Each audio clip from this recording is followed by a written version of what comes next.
ஹரே கிருஷ்ணா. 14வது ஸ்லோகம் பார்க்கலாம். ந கர்வம் ந கர்மாணி லோகஸ்ய சுஜிஜதி பிரபு ந கர்ம பலசம் யோகம் சுபாவஸ்து பிரவர்த்ததே.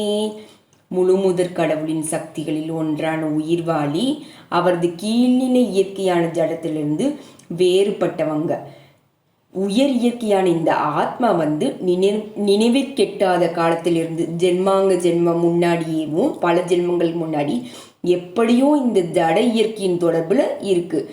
பலதரப்பட்ட செயல்களுக்கும் அவற்றின் எதிர் விளைவுகளுக்கும் ஒவ்வொரு உயிர்வாளியின் தற்காலிக இந்த சரீரம்தான் காரணம்.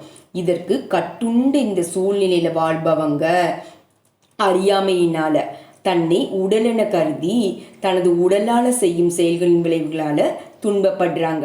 நினைவிற்கெட்டாத காலத்திலிருந்து சேர்த்து வைத்துள்ள அறியாமையே அவங்களுக்கு பல ஜென்மம் முன்னாடி அது தெரியாமல் இருக்கிற காரணத்தினால உடல் சார்ந்த இந்த சுக துக்கங்களுக்கு காரணமாகுது.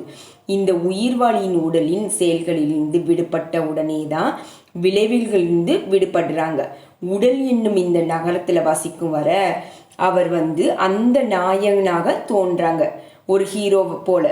ஆனால் உண்மையில் அவங்க உடலின் உரிமையாளனும் இல்லை, அந்த செயல்களின் விளைவுகளை கட்டுப்படுத்துபவங்களும் இல்லை.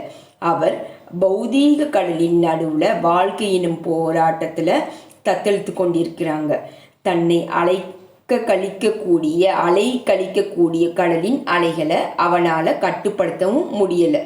நீரிலிருந்து கரையேறுவதற்கு திவ்யமான கிருஷ்ண உணர்வே சிறந்த தீர்வாகும். இது மட்டுமே அவரை எல்லா சிக்கலிலிருந்தும் காக்கும். ஹரே கிருஷ்ண ஹரே கிருஷ்ண கிருஷ்ண கிருஷ்ண ஹரே ஹரே ஹரே ராம ராம ராம ஹரே ஹரே ஹரே கிருஷ்ண.